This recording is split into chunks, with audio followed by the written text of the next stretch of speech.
Hi guys, welcome back to a review. This time around I'm bringing you the EPZ G30. This is commercialized as a gaming IEM from them. I've had this IEM now for a while and well, I apologize for the delay. It's the continuation of the G series. I mean, I'm not going to take you through the box, but it's a nice presentation. It's actually the nicest of the presentations of the G series. Brings the usual information in the back. The graph that they send actually almost looks identical to the one that I was able to get, which is let's say an interesting change from what usually is the case. Usually the graphs that the manufacturers put in the graphs that then we are able to measure are completely different. Obviously that's down to the fact that they are using different rigs to what we are using, but it's interesting to see that the graph that I was actually able to get this time around is very similar. Anyway, I'm not gonna, like I said, take you through the whole unboxing. It brings a nice little white case that we've seen before from them in the black format, which comes in the Q5. So nice case, decent enough accessories. There is the ability to connect this up with the DSP cable that they also have, which is here on the G. No, sorry, which is here on the G20. Okay, this is the DSP cable which you connect up to WalkPlay app, and yeah, it actually works pretty decent. I mean, I have to say this software that they have for the EPZ gaming IEMs, let's put it that way, as well as the software that is available for the nice HDK, the tiers, I have to admit they are pretty good, pretty decent. Anyway, I'm not gonna delve too much into that. G10, G20, G30, and Q5 Pro. Right away from the G10, when it was first launched, when it was first launched, apologies, when it was launched, I was one of the few people that said that to have it considered only as a gaming IEM was perhaps a little bit of an underplay. It was and it is an IEM which plays far beyond its capabilities that were commercialized for are just I think to be honest, this whole gaming let's say theme that we now see in IEMs is nothing more, in my opinion, than IEMs which have a little bit more forward mids, have in certain instances restrained bass, which is a tuning that we've seen before, and which you could consider it let's say a brightish kind of tuning. It's a tuning that I would say, even perhaps the HG Sound Heart Mirror would probably be considered an excellent gaming IEM by today's new standards of gaming IEM. But anyway, I just feel that the whole gaming, a thing that's now being used by brands is nothing more, nothing less than an attempt to capture the attention of the consumer by somehow portraying these IEMs as focused or ideal for gaming purposes. I don't think that's the case. I just feel that it's that these IEMs have a tuning which would have been considered under other circumstances maybe a tuning that wouldn't please the majority of people, and the way that they are tuned does enable them to be more competent in gaming scenarios, and that's that basically. But anyway, just jumping back here to the G10. The G10 was then commercialized initially by EPZ as a gaming IEM. This was back in 2022, late 2022, 2023, so it's been a few years now. But the reality is that in terms of its musical performance, it was incredible. And I at the time already said that it was almost on the level of the Q5, losing obviously a little bit more of detail up top, only because they were using a different type of driver. This uses an LCP driver. LCP drivers are known for having great bass response, great mids, warm, organic type of presentation, non-fatiguing, but up top they lack a little bit of spark. But anyway, the G10 was a fantastic IEM in my opinion. They followed suit with the G20. This came as well with a slight increase in price. This was originally like $35 to $40. This came up to already the $45, $50 price bracket. Obviously, did bring the cable, which was with a DSP, which allowed you to connect it up with WalkPlay. It did bring a change in terms of the driver that was used. It is now, or it is in the G20, a composite in-house developed driver, but the shell is very much similar. It just went from being a transparent or translucent shell to now being a full colored shell. Very nice. The overall construction still have a metal nozzle like on the G10. Really nice. Nothing to be said there, but noticeable that the upper end was a little bit cleaner, a little bit more detailed, a little bit more twinkles and sparkles, if you want to put it that way. Enter now the G30, which is the continuation of this series, and this has now become a 1+1. There's a little bit of a confusion there on the website. On the one side it mentions it's a LCP driver, on the other side it mentions it's a DLCPU driver. I don't know which one is actually the case. And then it uses also 29689 BA, to help up in the top end. In terms of the tuning, they've boosted the bass a little bit. There's a little bit more of bass presence, and that point of 100 hertz where it corresponds then in the mids. When I show you, you'll see that little slight adjustment there. But they've also allowed for the mids, so that the pinna gain and the accompanying mids and upper mids and so on to be a little bit more, I would almost say kind of that's got that little kink there at 2 kilohertz. So it kind of has that meta type of vibe going for it in that way that it rises. And then decent enough extension through the rest of the range, and then dropping off. In terms of the extension up top, it goes back to the original formula of the G10. So the G20 does have a little bit more extension past 10K than what the G30 has. But overall, I have to say that I was actually quite impressed. And jumping a little bit ahead, I think again that the G30 to be played as just a gaming IEM is a disservice to how good I think the G30 actually is. Yes, fair enough, hook it up with the DSP cable and maybe tune it and adjust it for gaming purposes, and I'm sure it will be a phenomenal IEM. I mean, in terms of its build quality, the boxes are ticked, it's a full resin shell, good quality drivers. It really looks, the business fits beautifully in my ears, nothing to be said there. But to just consider it a gaming IEM, I think, like I said, it's just not giving it its deserved merit. Sonically and playing music, I was absolutely blown away, and I'm talking about all sorts of genres and going from Lost Train Blues by Ilario Argento, or Bluesman with Under the Moonlight, my apologies, or David Sven, If It Saves You One Breath, going to EDM, going into even some rock, which I did actually listen, not by wanting to, but just to get a perception of how it would handle it. I have to say that the G30 is really, really impressive. Yes, it is an IEM that now costs $80, and at that price point, yes, of course, you have those sub $100 single DDs, which are really something else. You have as well a few other proposals in the 1+1 format, namely the MS2 Pro from Hi-Diz, which are really, really competent IEMs as well. That truth must be said. But and I will compare with those IEMs if you guys want. But the reality is this: considering it's part of this G series and the upgrade that's been done with the accompanying upgrade in terms of value, I have to say that the G30 is, without a doubt, for me at least, the best of the series. It has fetched a lot of the warmth and the organic sensation that the original one had, with some of this, I would say, the detail that the G20 has, because the G20 is definitely more detailed than the G10, but both of them are a little bit lean on the bass, not so much noticeable on the G10, more noticeable on the G20. This one has gone and fetched that extra warmth of the bass of the G10, while maintaining a good level of detail that we get from the G20, but without having that top-end extension that the G20 has.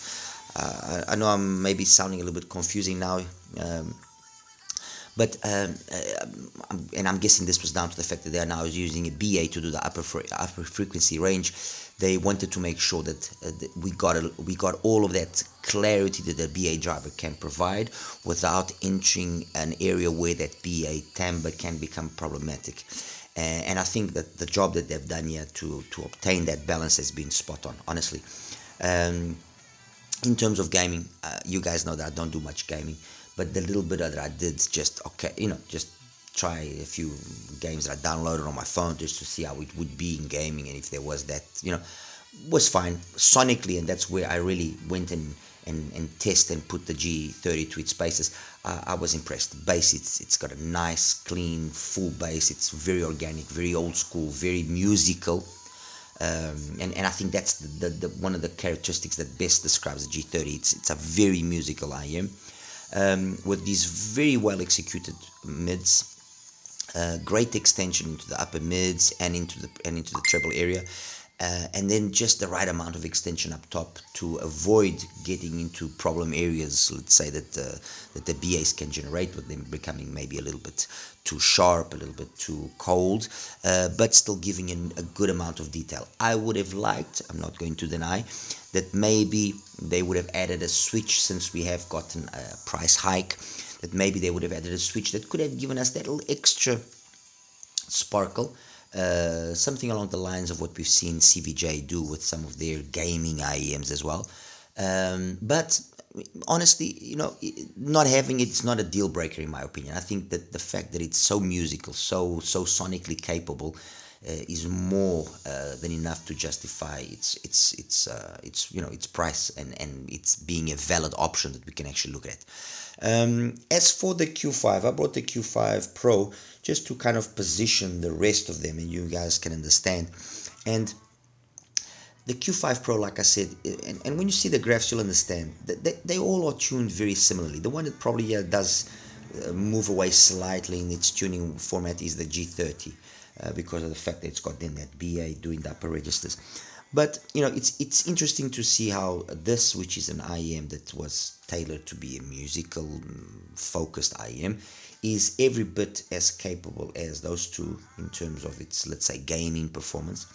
Sonically, it's an IEM which goes more along the lines of the G20 in terms of its upper registers, but does have then that more full, more well executed, or more, not well executed, but more engaging lower frequency that we get on the G10, the G20, and on the G30. The reality is they all end up kind of having a very similar sound, with the differences here being mainly focused on the upper registers. This is probably the one that's the darkest. These two are the ones that got the most detail up top, and this one is kind of like an in-between. It doesn't have the same amount of detail as the Q5 Pro or the G20 up top. So, and by up top I mean past 10K, but it's not as dark sounding, or as let's say closed in as the G10 is. Overall, and you guys know that I'm a fan of EPZ. It's no secret. I've basically got every single model of them. I'm waiting to now see if I can get my hands on the 530 Pro and on the new P40. But I think EPZ has definitely, over the last three years, made sure that not only do they manufacture good products for other brands, because they are a factory for other IEMs, so there's other brands which go and fetch there, or go and have EPZ manufacture those products for them. But they've now started to offer their own branded products which have a performance which I think is it's not that before the IEMs from EPZ weren't good, but you kind of had them having a very particular type of tuning which was kind of not as wide, in terms of its clientele, of its crowd that it could pull in. The latest generations are definitely more appealing to a wider genre of people, and like I said, there's really not much that can be faulted in. If any fault can be put with any of these IEMs from EPZ at this price point, is that they have tough competition. That's the reality. I mean, the Q5 Pro has got a lot of very solid IEMs at this price point of $50 to $60, which it costs, and the same thing goes for the others. But I think the takeaway message here, and it's a takeaway message that applies, I would say, to all gaming IEMs, all IEMs which are now being commercialized as gaming IEMs, is They are nothing else, nothing more, nothing less than IEMs which have been tuned in a manner which makes them have more or less forward mids, more or less lean bass, and then it's kind of, do they have a DSP that allows you to tune it or adjust the IM to you, or don't they have? And EPZ, I think, does a little bit of not the service is a big word, but it doesn't give enough credit to how good the G series is sonically. That's the truth. You know, until the Q5 had come out, the original Q5, if you asked me for a single DD from EPZ, I would definitely tell you the G10, go for it, because it was that competent in how it you know, how it performed. And I think that's the main thing. They are really good music playing IEMs, let's put it that way. So gaming IEMs, music IEMs. Let's start categorizing things this way. All right, guys, let me just quickly show you the graphs and we'll wrap it up. Okay, let's talk now graphs here for the G series. We'll start off here with the graph for the G10. A very unoffensive graph, let's put it that way. The 100 hertz point here does correspond to a point which is below 2 kilohertz, which allows then the mids to be a little bit more on the forward side.